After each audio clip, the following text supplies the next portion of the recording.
오늘 우리가 찬양을 하면서 교회를 교회되게, 예배를 예배되게, 그런 노래를 불렀습니다. 여러분, 교회를 교회되게 한다는 이 말이 참 엄청난 이야기인데요, 사람은 자신의 지혜와 힘으로 한 번도 교회를 교회되게 한 적이 없었습니다. 사람이 수고를 하지 않았다가 아닙니다. 사람이 수고를 했습니다. 사람이 머리를 쓰지 않았다가 아닙니다. 사람이 지혜와 지식을 총동원했습니다. 그런데도 시간이 지나다 보면 교회가 자꾸 세속화됩니다. 이것은 교회를 향해 도전해오는 거센 죄악의 물결이 우리의 생각이나 의지나 능력보다 더 강하다는 것을 경험상 우리에게 보여주고 현실적으로 이제 우리가 확인하고 살아오는 과정이죠. 그래서 2000년이 넘는 교회사 속에서 사람은 어떤 면에서 자꾸 교회를 왜곡되게 만들어 가는데 앞장을 섰습니다. 자신들의 생각과 어떨 땐 사상과 어떤 이념과 가치관을 가지고 교회를 사람들의 어떤 그 구미에 맞추어서 자꾸 만들어가는 어떤 형태를 보여주었습니다. 이게 처음에는 별로 표시가 나지 않습니다. 그런데 시간이 지나면서 어떤 현상이 나타나는가 하면 완전히 다른 형태의 교회가 존재하게 된다는 것이죠.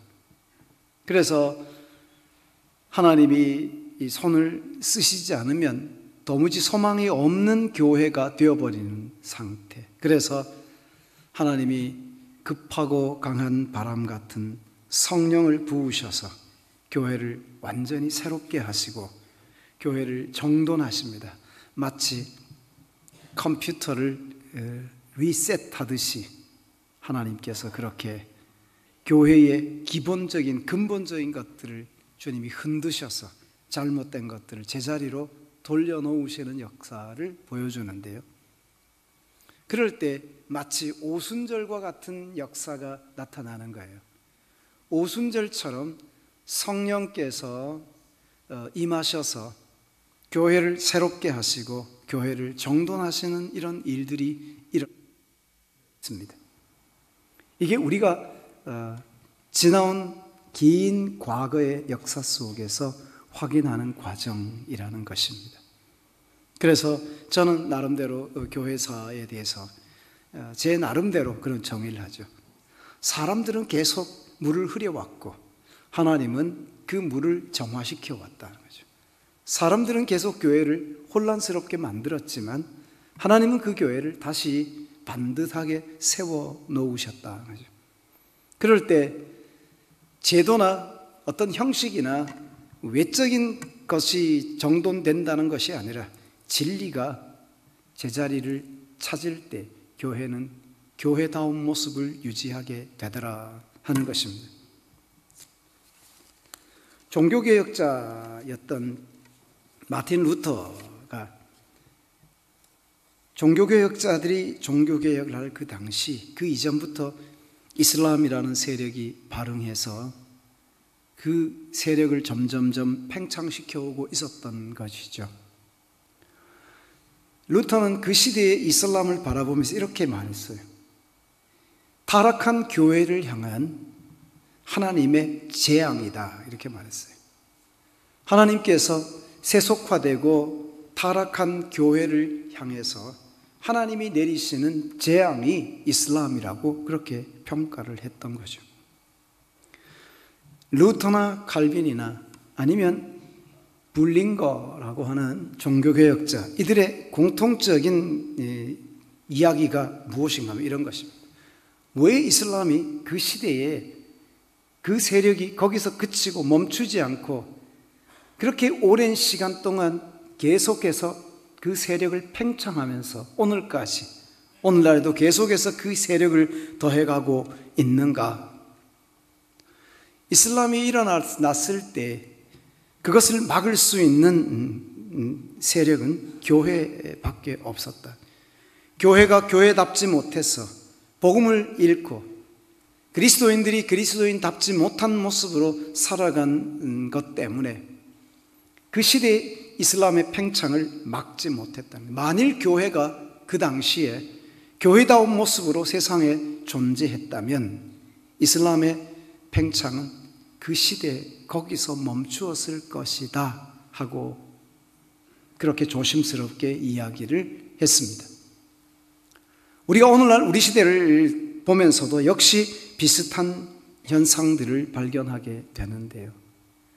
교회가 교회되지 못하고 교회답지 못한 모습으로 교회가 자꾸 세속화될 때 일어나는 현상이 무엇인가 하면 이단의 발흥이라는 것입니다. 이단들이 일어나는 것입니다. 이 소리 좀 잡아줄 수 있어요? 이단들이 일어나게 되는 가장 큰 원인이 바로 교회가 교회답지 못한 모습으로, 교회가 빛과 소금의 역할을 감당하지 못하고 그 사명을 다하지 못할 때 자꾸 사이비한 세력들이 일어나게 된다 하는 것입니다. 신천지는 왜 일어났으며 안상홍 증인회인 하나님의 교회는 왜 생겨났으며 또 여타의 수많은 이단들은 왜 자리하게 되느냐 하는 거죠. 그 책임을 누구에게 돌릴 것이냐 하는 거죠.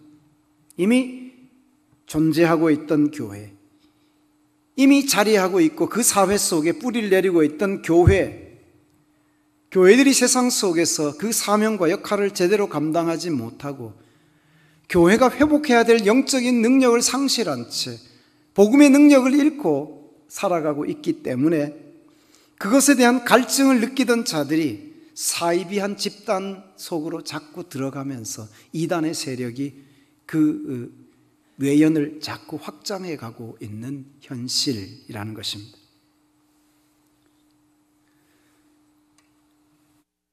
오늘날에도 이와 유사한 현상들이 반복되고 있겠죠. 교회가 번성했던 시대, 콘스탄티누스 황제 이후에 교회의 시대, 비잔틴의 문명이 온 세상 가운데 팽배해졌습니다. 그런데 시간이 지나면서 기독교가 변질되고 또 십자가의 진리가 빛을 잃고 사람들이 신앙을 자신을 위한 도구로 삼으며 그리스도인의 삶의 능력이 상실되기 시작했습니다. 이럴 때 이슬람이 주도권을 잡고 세상에 나타나기 시작한 거죠. 종교개혁 시기에 그 당시에 이슬람의 세력들이 굉장히 힘을 발휘하고 있었는데 유럽의 상당한 부분이 벌써 이슬람화 되어 있었고 지배를 당한 시점이었죠. 그런데 역사를 보면 전쟁을 통해서 지배를 당한 나라들도 많았지만 어떤 나라들은 자발적으로 그들을 원했습니다. 그들이 자발적으로 이슬람의 군대가 들어와서 자기들의 모든 것을 점령해주고 그들 수하에 들어가겠다고 스스로 손을 들고 맞이한 나라도 있었다는 것입니다. 종교전쟁을 통해서나 또 아니면 십자군 전쟁을 통해서 로마 카톨릭의 그 세력들은 굉장히 하지 않아야 될 불필요한 행동들을 많이 했습니다. 그러면서 많은 나라의 점령지에 많은 피해를 입히고 그곳 사람들의 부담을 느낄 수 있을 만큼 좋지 않은 이미지를 심어주게 됩니다. 그런 나라들 중에는 그들 스스로가 전쟁을 하기도 전에 먼저 손을 들고 그들을 맞이한 그런 나라들도 있었다는 것입니다. 그런데 그렇다고 그것이 옳으냐? 그걸 말하는 것이 아니라 불린거가 말하듯이 이슬람은 기독교 이단이라고 정의를 했습니다. 이슬람 분명히 꾸란이라는 그들의 경전을 가지고 있음에도 불구하고 왜 불린거는 기독교 이단이라고 말을 했느냐?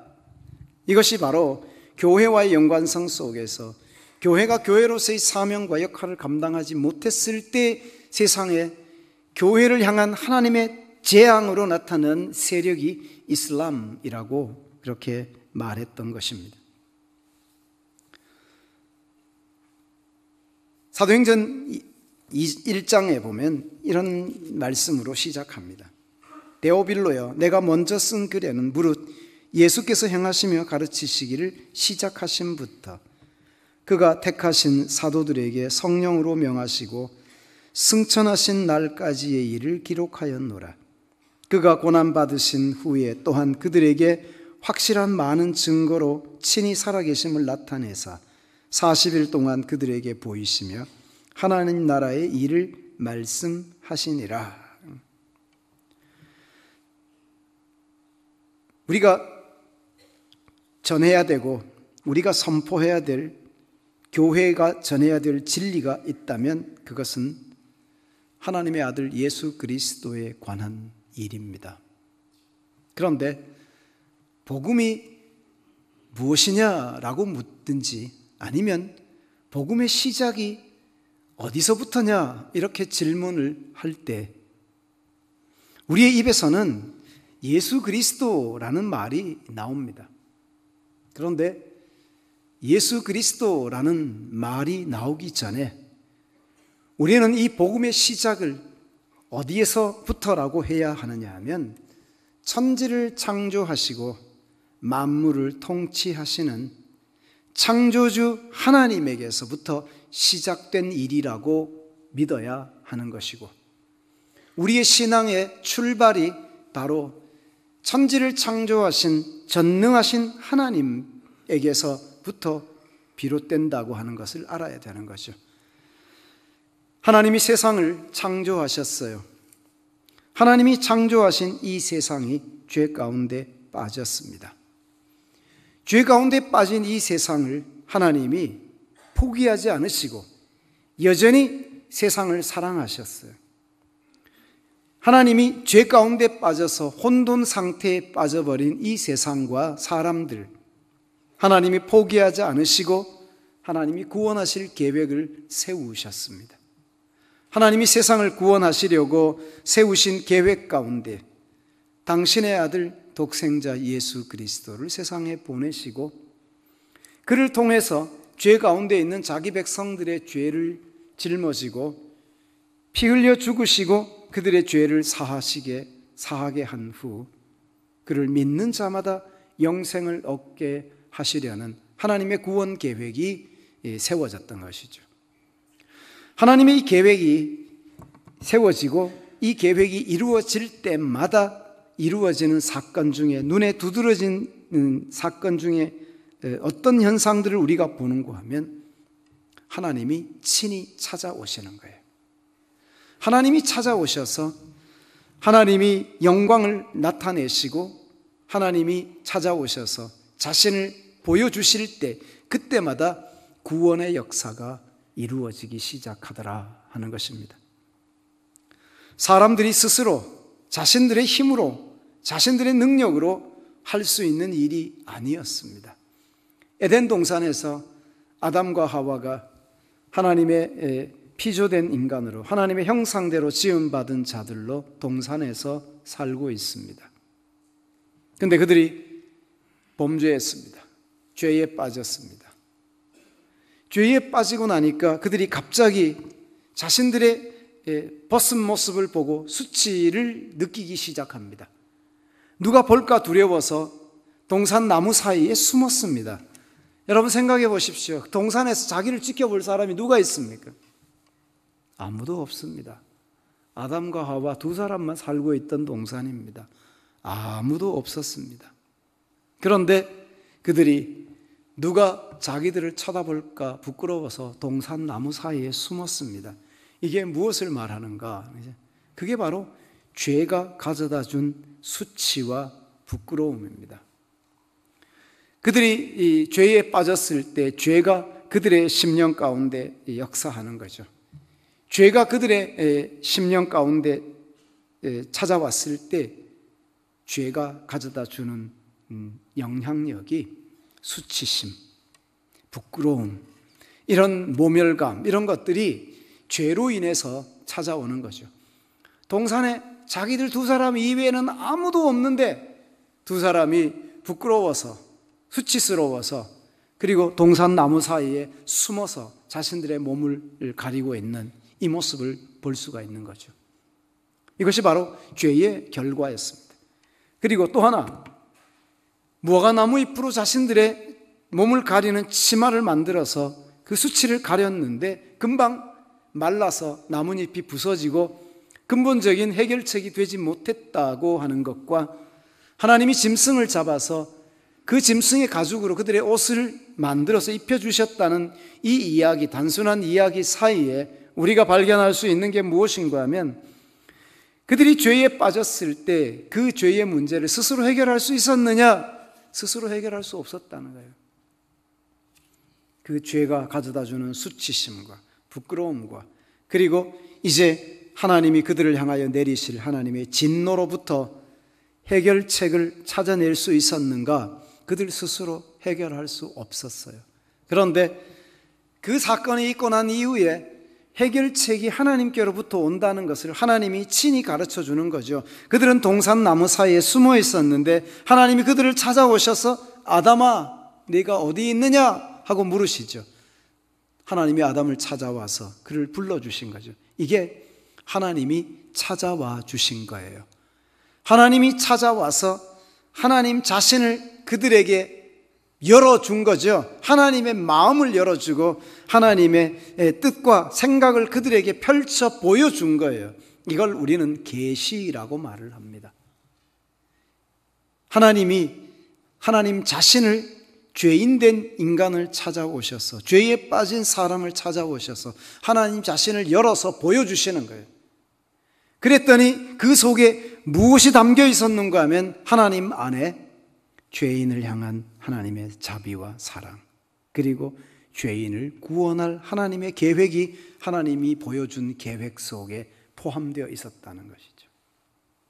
그래서 하나님은 죄인들을 향해서 끊임없이 찾아오셨어요. 성경은 이 사건들을 계속해서 보여주고 있어요. 야곱이 그 형 에서를 속이고 아버지의 축복을 받을 때 자기 어머니와 공모합니다. 리브가와 야곱이 공모를 해서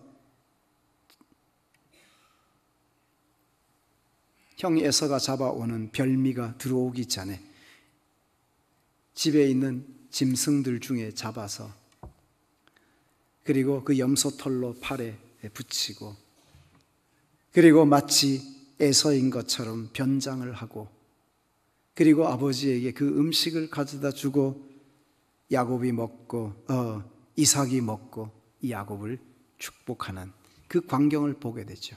거기까지는 좋았는데 축복을 받고 난 이후에 그 형 에서가 들어와서 벌어진 이야기를 듣고 완전히 분노하기 시작하죠. 동생을 죽일 기세로 막 화가 나서 길길이 날뛰고 있는 것입니다. 부모가 보았을 때 이러다가 둘 중에 하나는 잃겠다 싶은 위기감을 느꼈기 때문에 보따리를 싸서 야곱에게 주고, 네 형 에서의 저 분이 좀 풀릴 때까지 네가 저 밧단 아람에 있는 네 삼촌, 외삼촌 라반의 집에 가서 거기서 있어라 하고 야곱을 보냅니다. 야곱은 형을 속이고 아버지를 속이고 그리고 난 후에 축복을 받았지만 주변에 벌어진 상황에서 자기가 해결할 수 있는 게 아무것도 없었어요. 그야말로 도망자가 되었던 거죠. 그런데 하나님이 베델에서 밤에 잠을 자고 있던 야곱을 또 찾아오십니다. 찾아오셔서 하나님이 그에게 하나님의 마음을 열어 보여줍니다. 그는 양심의 가책도 느꼈을 것이고, 아버지를 속였다고 하는 그 양심의 가책과 형을 속였다고 하는 것에 대한 자책감을 가지고 그 밤을 보냈을 것이 틀림없죠. 그리고 여전히 두려움이 있어요. 형 에서가 자객을 보내서 언제든지 자기를 죽일 수 있을 거라는 그 위기의식을 느끼면서 두려움 가운데 빠져 있었는데, 하나님이 밤에 그에게 나타나셔서 하늘이 열린 것을 보여주고, 그리고 자기를 통해서 이루실 하나님의 계획과 뜻을 보여주는 거죠. 죄인을 찾아오셔서 위로하시고 격려하시고 그를 통해서 할 일이 있음을 알려주신 하나님의 마음을 야곱이 베델에서 확인하게 되는 것입니다. 하나님이 찾아오셔서 이루어지는 일이죠. 모세는 어떻습니까? 애굽 왕궁에서 40년 동안 지내면서 그는 그곳에서 제왕 수업을 받습니다. 이제 지도자로서의 위치에 오를 수 있는 모든 교육을 받습니다. 그리고 그의 이름이 모세인 만큼 그는 왕위 서열에도 이름을 올리고 있습니다. 모세라는 이 왕호는 당시에 바로의 왕위에 오르던 자들이 사용하던 칭호였습니다. 두트모세 1세, 두트모세 2세, 혹은 아하모세 1세, 아하모세 3세, 이런 이름들이 있던 시대에 모세라는 이름으로 바로의 공주가 나일강에서 데려온 히브리 소년의 이름을 모세라고 이름을 지은 것은 그 모세라는 이름 자체가 왕위 서열에 올릴 수 있는 이름으로 이미 불리워지고 있었다는 것을 의미하는 거죠. 따라서 그는 40년 동안 애굽 왕궁에서 제왕 수업을 받으며 그는 바로의 지위에 오를 수 있는 가능성을 가지고 애굽에서 40년 동안 살았던 겁니다. 그러던 그가 하루아침에 살인자로 전락해서 미디안으로 도망을 가게 되고 그곳에서 제사장 이드로의 양떼를 치는 목동의 신세로 변해서 목자로서 40년의 시간을 보냅니다. 80세가 됐습니다. 이제 소망이 없죠. 희망이 보이지 않는 인생 아닙니까? 저물어 가잖아요. 석양의 끝무렵에 서 있는 그의 인생이지만 하나님이 그때 그를 찾아와 주십니다. 그리고 그때부터 소망의 빛이 보이기 시작하는데 120세가 될 때까지 하나님이 모세를 쓰셨습니다. 하나님이 120세에 그를 불러가실 때까지 성경이 이렇게 표현합니다.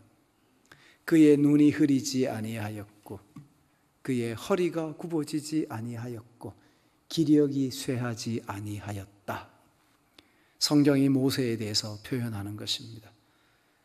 기력이 쇠하지 않고 눈이 흐리지 않고 허리도 굽어지지 않고 120살까지 살았다는 거죠.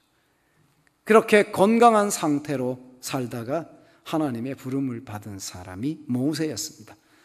그가 실패자로 전락해서 애굽에서 미디안에서 양떼를 치고 있던 그때 하나님이 호렙산 떨기나무 불꽃 가운데 나타나셔서 그를 불러주신 거죠. 그의 인생의 새로운 제 인생의 산막이 어디서부터 시작이 되느냐? 그렇죠? 하나님이 오셨을 때, 그렇죠? 하나님이 찾아오셨을 때, 세상에 있는 죄인들을 구원하기 위해서, 세상에 있는 모든 사람들을 살리기 위해서 하나님은 항상 찾아오십니다.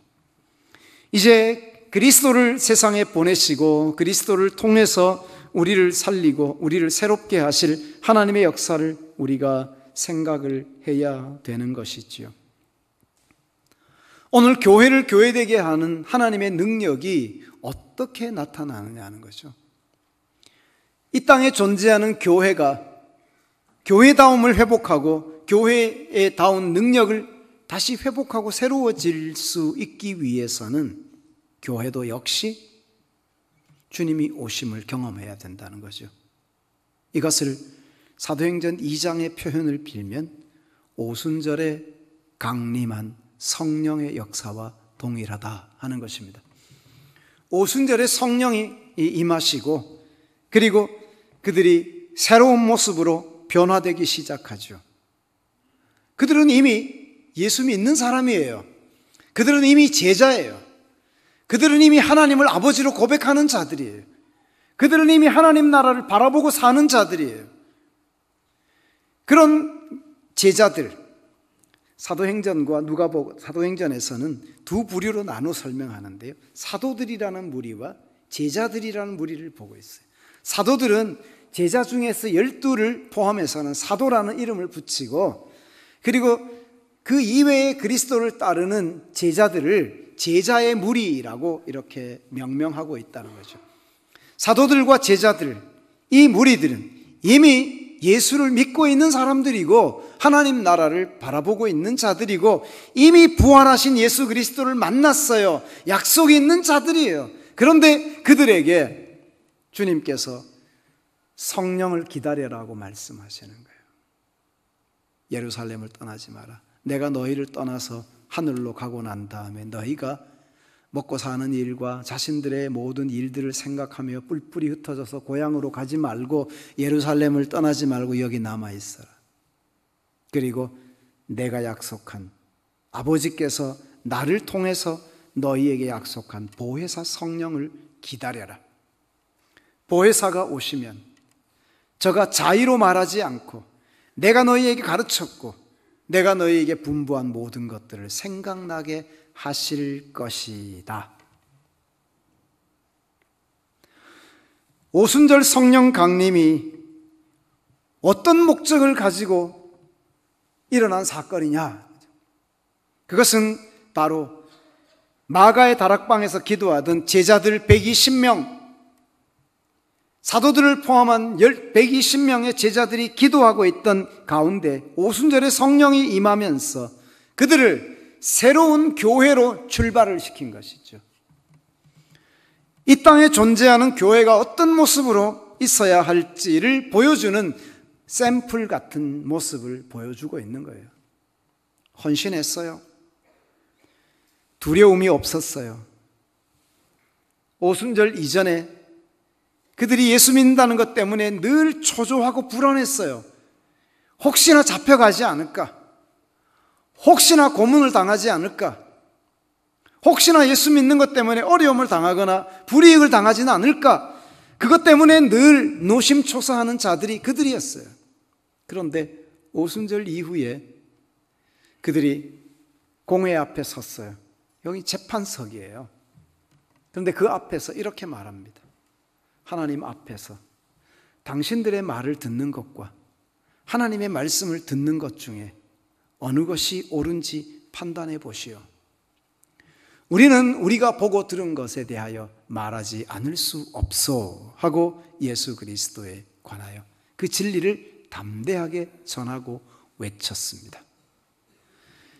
두려워서 벌벌 떨고 있던 제자들의 모습이 아니었습니다. 그들은 이미 달라졌습니다. 오순절에 임한 성령은 그들을 담대하게 만들었고 진리 가운데에서 자신들이 든든히 서서 자기들이 믿고 확신하는 바를 담대하게 외치고 전할 수 있는 위치에 서도록 만들었어요. 오순절에 임한 성령은 그리스도의 제자들이 예수 그리스도의 이름 앞에서 주눅들지 않고 그리스도의 제자들이 예수 그리스도의 이름 앞에서 위축되지 않고 담대하게 그 복음을 말하며 하나님 나라와 그 진리를 선포할 수 있도록 그들에게 능력을 주셨어요. 오순절에 임한 성령은 바로 예수 그리스도의 그 사역을 계속 이어가게 하는 성령이었어요. 예수님이 승천하시기 전에 이 땅에 있으면서 하나님 나라의 일을 말하고 그리고 하나님 아버지의 뜻과 계획을 말하고 그 모든 일들을 세상에 알려주셨어요. 그리고는 제자들에게 승천하시면서 제자들에게 자신이 하던 그 일을 위임했어요. 너희는 가서 모든 민족으로 제자를 삼고 아버지와 아들과 성령의 이름으로 세례를 베풀고 내가 너희에게 가르친 모든 것을 분부한 모든 것을 가르쳐 지키게 하라. 누가 누구에게? 그리스도께서 그들에게 가르쳐 주신 것을 가지고 가라고 말하는 거예요. 그러면서 하신 말씀이 내가 세상 끝날까지 너희와 항상 함께 있으리라. 그러면서 떠나가 버렸어요. 세상 끝날까지 항상 함께 있겠다고 말씀하신 그리스도가 그리고 난 후에 사람들이 보는 앞에서 구름에 둘러싸여 하늘로 올라가 버리셨어요. 승천하신 거죠. 항상 함께 있겠다고 하신 주의 말씀이 어떻게 이루어지는가? 오순절에 임한 성령, 이 성령이 바로 예수 그리스도의 영이라고 불리워지는 이유가 거기에 있습니다. 사도행전 2장에서 베드로는 설교를 하면서 이렇게 이야기합니다. 2장 32절에 이 예수를 하나님이 살리신지라 우리가 다 이 일의 증인이로다. 하나님이 오른손으로 예수를 높이심에 그가 약속하신 성령을 아버지께 받아서 너희가 보고 듣는 이것을 부어주셨느니라.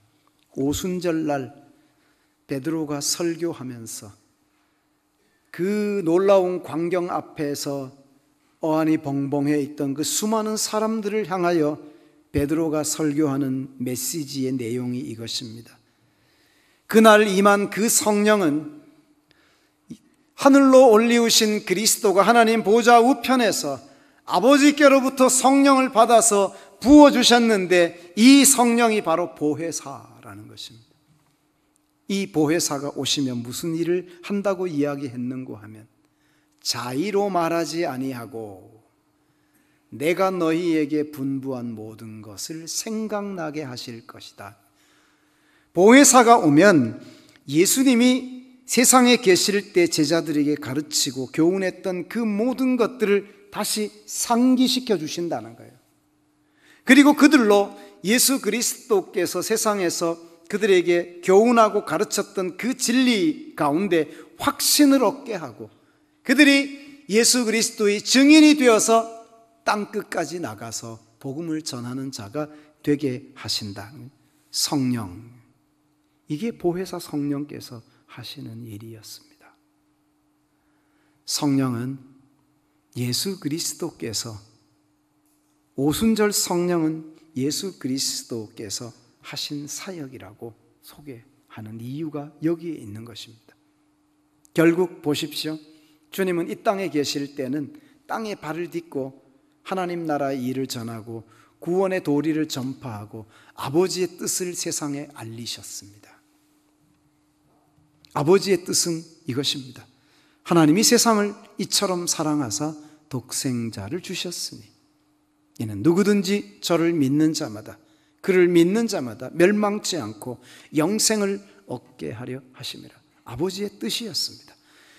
이 아버지의 뜻을 예수께서 세상에 전했습니다. 그리스도가 떠나가셨습니다. 하늘에 계십니다.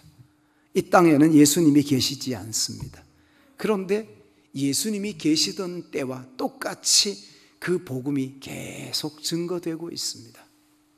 예수 그리스도의 제자된 자들에게 성령이 그들을 시켜서 예수 그리스도의 증인이 되게 하고 있는 것입니다. 누가 하는 사역입니까? 예수님이 하시는 사역입니다. 이것을 가리켜서 주님께서 하늘에서 사역하는 것이라고 합니다. Heavenly Ministry, 그리스도의 Heavenly Ministry, 하늘에서 그리스도께서 지금 사역하고 계시는 거예요. 이 땅에 계실 때 땅에서 사역하시던 그리스도가 하늘로 가신 이후에 하나님 보좌 우편에 앉아 계신 그리스도가 성령을 보내셔서 성령을 통해서 동일하게 천국 복음을 전하고 그리스도를 통한 구원의 진리를 선포하며 세상에 구원받아야 될 하나님의 백성들이 주께로 돌아오도록 하고 있다 하는 것입니다. 그러므로 우리는 이 복음의 시작을 어디서부터 해야 되느냐?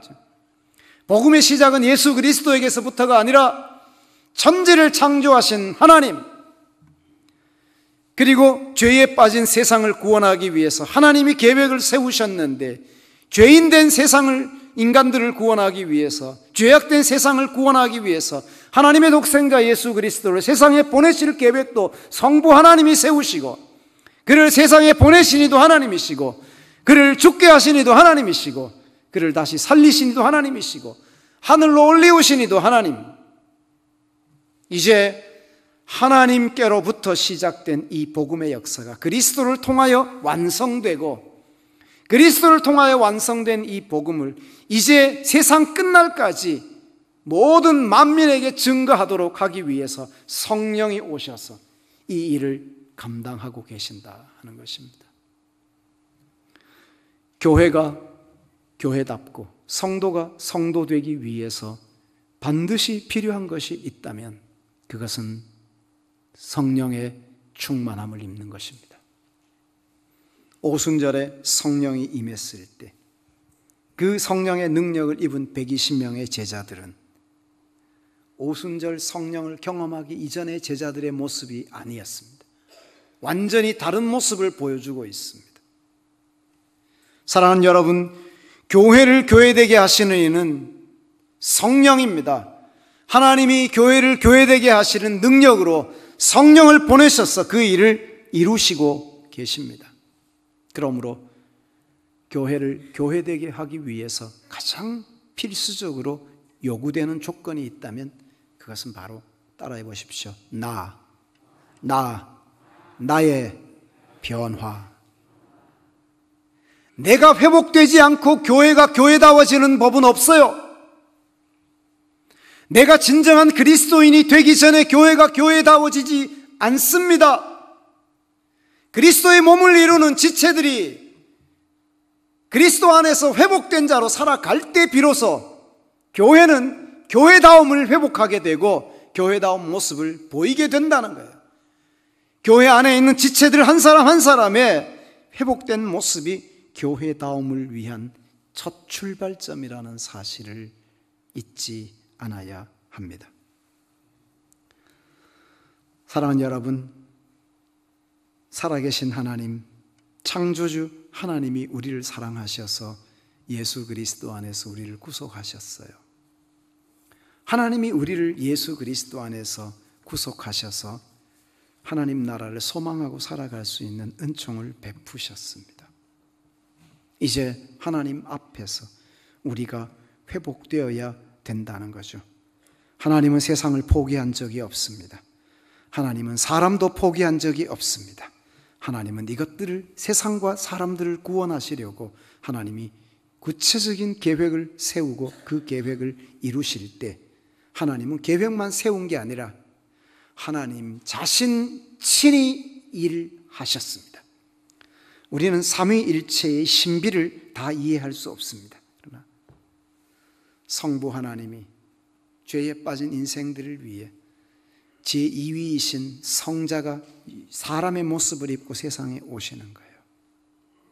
그리고 사람의 모습으로 오셔서 사람들의 모든 것을 대신해서 십자가에 죽으신 것이죠. 그리고 사람들을 구원하실 계획을 세우시는 거죠. 이게 다 뭐냐니까 하나님이 행동하시는 거예요. 하나님이 직접 일하시는 것을 우리에게 보여주고 있는 거죠. 하나님은 계획만 하시는 분이 아니십니다. 일을 하는 분이십니다. 바벨탑을 쌓고 있던 그 시대 사람들, 그들이 바벨탑을 쌓을 때 이런 생각을 합니다. 이 바벨탑을 쌓아서 꼭대기를 하늘에 닿게 하자.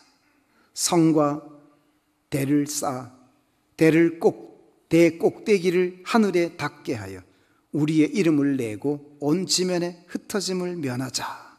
이게 그 성을 쌓던 사람들이 외치던 구호였습니다.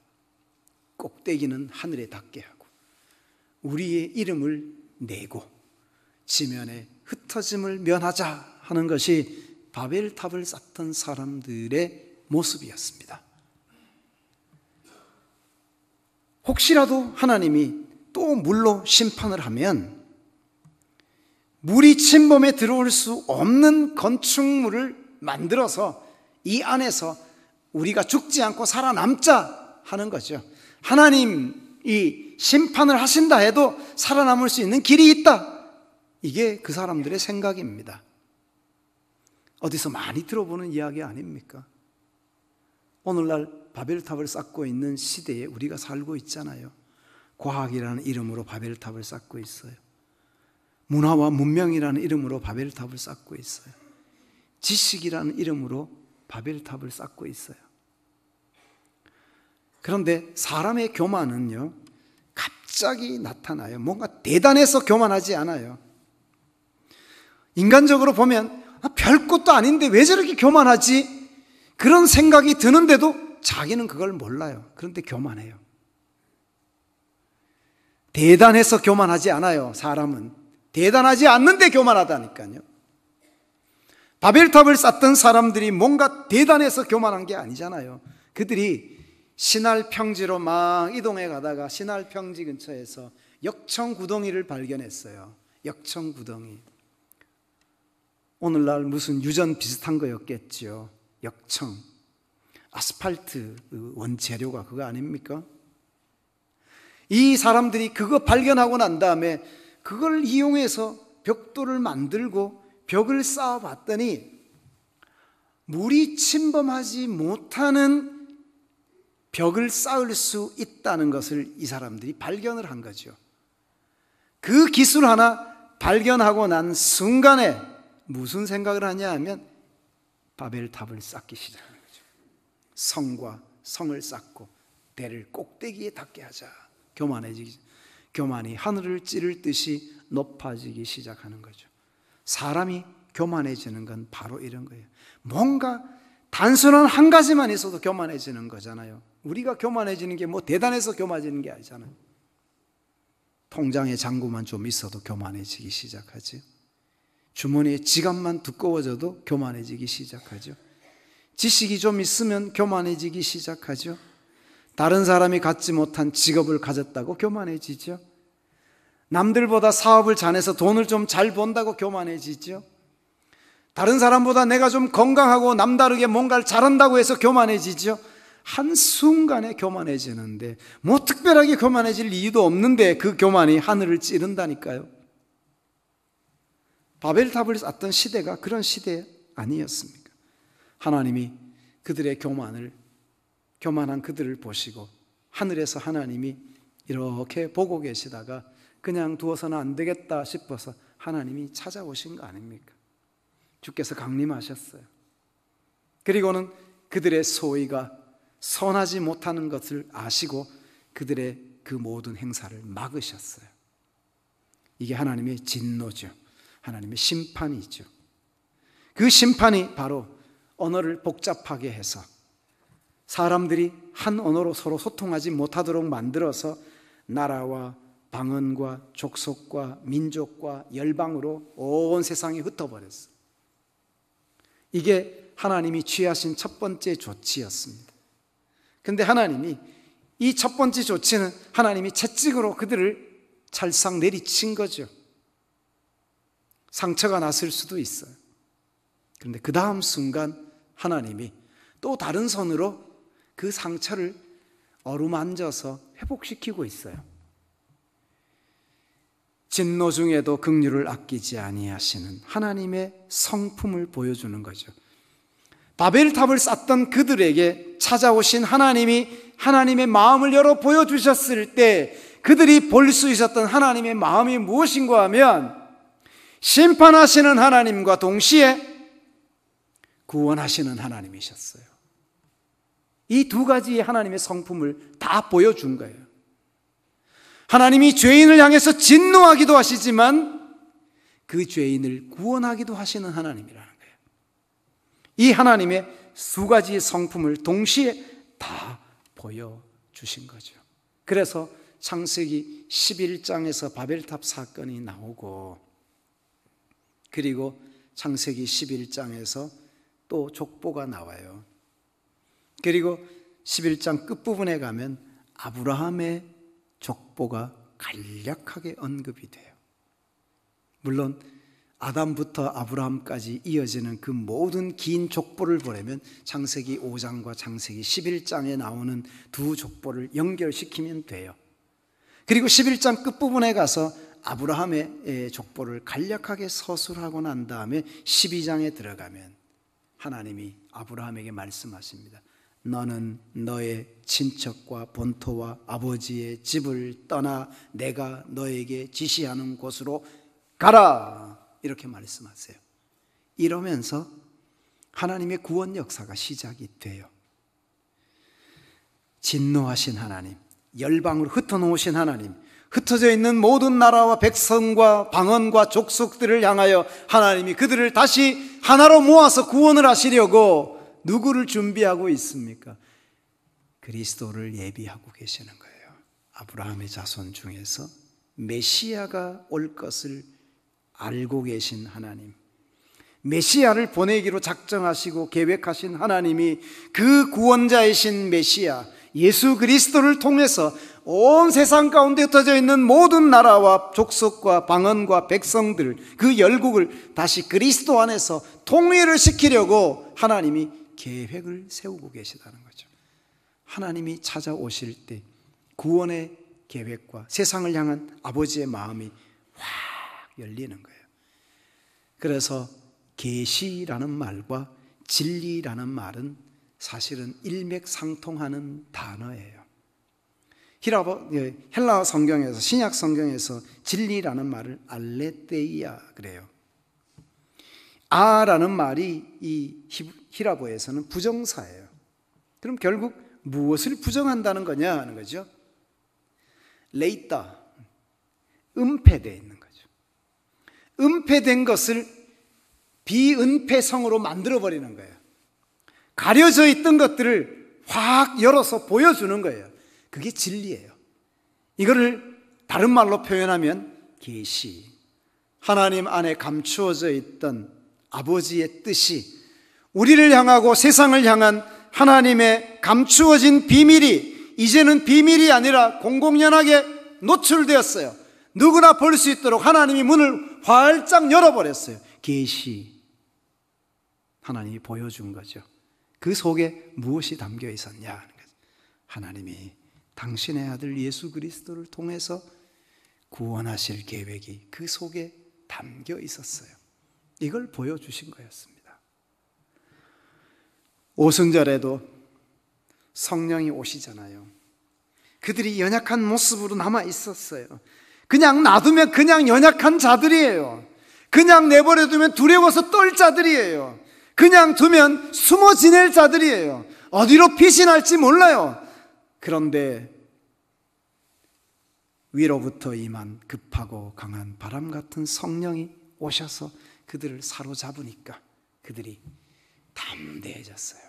왜냐하면 아버지의 마음도 보았고 예수 그리스도의 그 말씀도 배웠고 하나님의 능력도 보았어요. 이제 담대하게 복음을 위해서 살아갈 힘과 용기를 얻게 된 것입니다. 사랑하는 여러분, 오순절에 임한 이 성령의 역사는 오순절에만 임한 것은 아니었어요. 오래전에 제가 읽은 책이지만 인도네시아에서 사역했던 그 멜 테리라는 사람과 그 부인 노나 테리라고 하는 선교사가 사역하면서 자신들의 경험을 적어놓은 책 제목이 급하고 강한 바람처럼이라는 것이었어요. 급하고 강한 바람처럼이라는 그 책 속에 그들이 선교지에서 사역하면서 경험한 성령의 초자연적인 능력들을 거기다 스토리로 담아 두고 있어요. 성찬식을 해야 되는데